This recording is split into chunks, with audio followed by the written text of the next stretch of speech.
V tomto experimente ukážeme, ako môžeme plynný oxid uhličitý preniesť z jednej nádoby do druhej.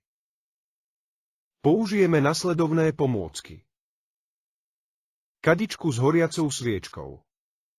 Ocot. Prázdnu kadičku. A sódu bikarbónu. Pozorujte proces. Do prázdnej kadičky dajte lyžicu sódy a dodajte 2 odmerky sódy bikarbóny.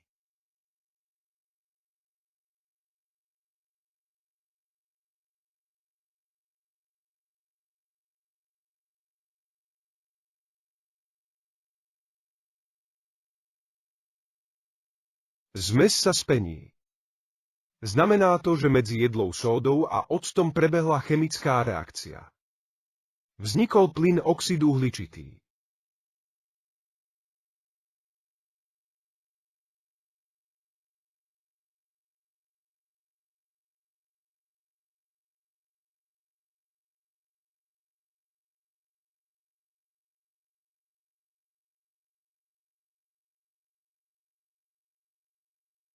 Opatrne vezmite kadičku a nalejte plynný oxid uhličitý do kadičky s horiacou sviečkou.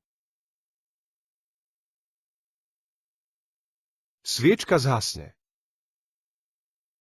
Prečo si myslíš, že sviečka zhasla?